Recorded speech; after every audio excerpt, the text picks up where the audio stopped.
আজকে তৈরি করব ক্রিস্পি ভেজিটেবল মোমো।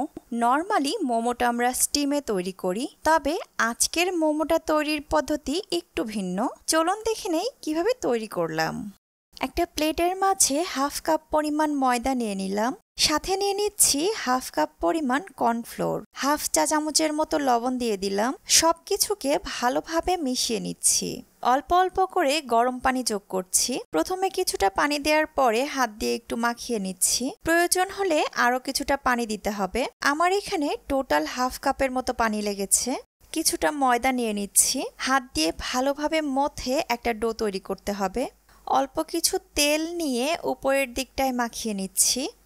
ডোটাকে ভেজা একটা কাপড় দিয়ে ঢেকে রাখছি 30 মিনিটের জন্য। অন্যদিকে একটা প্যানের মাঝে 1 টেবিল চামচ পরিমাণ সয়াবিন তেল নিয়ে নিচ্ছি। সাথে দিয়ে দিচ্ছি 1 টেবিল চামচ পরিমাণ বাটার। 1 টেবিল চামচ পরিমাণ মিহি কুচি করা রসুন দিয়ে দিচ্ছি। একটু নেড়ে নিয়ে 1 চা চামচ পরিমাণ আদা কুচি দিয়ে দিলাম। 1-2 মিনিটের জন্য ভেজে নিয়ে হাফ কাপ পরিমাণ গাজর কুচি দিয়ে দিচ্ছি। সাথে হাফ কাপ পরিমাণ বরবটি। একটু নেড়ে চেড়ে 2 মিনিটের জন্য ভেজে নিতে হবে। হাফ কাপ পরিমাণ হলুদ ক্যাপসিকাম আর হাফ কাপ পরিমাণ সবুজ ক্যাপসিকাম দিয়ে দিচ্ছি। আপনারা চাইলে যে কোনো এক কালারের 1 কাপ পরিমাণ দিলেই হবে। আবারও একটু নেড়ে চেড়ে ভেজে নিতে হবে। 1 কাপ পরিমাণ মিহি কুচি করা পেঁয়াজ দিয়ে দিচ্ছি। পেঁয়াজটাকেও 1-2 মিনিটের জন্য ভেজে নিতে হবে। 2-3টা কাঁচা মরিচ কুচি করে নিয়েছি। 1 চা চামচ পরিমাণ লবণ দিয়ে দিচ্ছি। সাথে 1 চা চামচ পরিমাণ কালো গোলমরিচের গুঁড়া। আবারও একটু নেড়ে নিচ্ছি। একটা টমেটো মিহি কুচি করে নিয়েছিলাম, পাতাকপি দিয়ে দিচ্ছি প্রায় 1.5 কাপের মতো। সবকিছুকে ভালোভাবে নেড়ে চেড়ে রান্না করে নিতে হবে। চুলার আঁচটা শুরু থেকে শেষ পর্যন্ত হাই হিটে থাকবে। 1 চা চামচ পরিমাণ ভিনেগার দিয়ে দিলাম। আপনারা চাইলে লেবুর রস ব্যবহার করতে পারবেন। 1 টেবিল চামচের মতো টমেটো সস দিয়ে দিচ্ছি। আমি আরও 1 চা চামচ পরিমাণ বাটার দিয়ে দিলাম। সবশেষে দিয়ে দিচ্ছি 1 টেবিল চামচ পরিমাণ কর্নফ্লোর। এতে করে সবজির মিশ্রণের মাঝে একটা বাইন্ডিং ক্রিয়েট হবে আর খেতেও ভীষণ মজা লাগবে। আলতোভাবে নেড়ে চেড়ে মাখিয়ে নামিয়ে নিচ্ছি। অন্যদিকে ডোটাও একদম রেডি। সমান জায়গার উপরে কিছুটা কর্নফ্লোর ছড়িয়ে নিচ্ছি।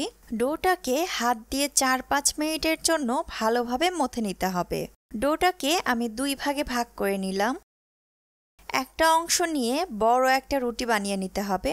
প্রয়োজন মতো কর্নফ্লাওয়ার ছিটিয়ে নিতে পারেন। রুটিটা যতটা সম্ভব পাতলা করে বেলতে হবে। এরপর গোল কোনো কিছু দিয়ে এরকম ছোট ছোট রুটি কেটে নিতে হবে। এখন আমি একটা মোমো তৈরি করে আপনাদের দেখিয়ে দিচ্ছি। মোমোর পুর হিসেবে সবজিটা ব্যবহারের আগে অবশ্যই তা ঠান্ডা করে নিতে হবে।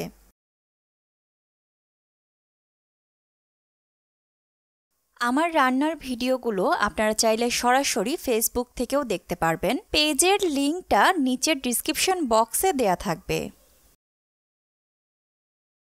আমি আরও একটা তৈরি করে দেখিয়ে দিচ্ছি। একটু খেয়াল করলেই আপনারা ভাঁজটা বুঝতে পারবেন। এছাড়া আপনারা নিজেদের পছন্দ মতো যে কোনো আকারের মোমো তৈরি করে নিতে পারেন। ছড়ানো একটা প্যানের মাঝে 1 চা চামচ পরিমাণ তেল নিয়ে নিচ্ছি। সাথে 1 চা চামচ পরিমাণ বাটার দিয়ে দিলাম। প্যানটা ভালো মতো গরম হয়ে আসলে একটা একটা করে মোমো প্যানের মাঝে বসিয়ে দিচ্ছি। মিডিয়াম আঁচে 1 মিনিটের জন্য মোমোটাকে একটু ফ্রাই করে নিতে হবে। এরপর হাফ কাপ পরিমাণ গরম পানি দিয়ে দিচ্ছি। ঢাকনা দিয়ে ঢেকে দিলাম। ঢাকনায় কোনো ছিদ্র থাকলে তা কোনো কিছু দিয়ে বন্ধ করে দিতে হবে। অপেক্ষা করছি 5 থেকে 7 মিনিটের জন্য। পানিটা শুকিয়ে এসেছে আর মোমোর নিচের দিকটাও বেশ ক্রিস্পি হয়ে গেছে। সাবধানে মোমোগুলোকে আমি উল্টিয়ে দিচ্ছি যাতে অপর পাশটাও একটু ক্রিস্পি হয়ে যায়। এভাবে 2 পাশে ধরে একটু নাড়াচাড়া করলে তাপটা সবগুলো মোমোর গায়ে সমানভাবে লাগবে। 2 দিকটাই এরকম ক্রিস্পি হয়ে এসেছে। চুলা থেকে নামিয়ে নিচ্ছি। গরম গরম পরিবেশন করছি দারুণ মজার ভেজিটেবল মোমো। আপনারা বাড়িতে অবশ্যই একবার এই রেসিপি ফলো করে ট্রাই করে দেখতে পারেন। আপনাদের অনেক ভালো লাগবে।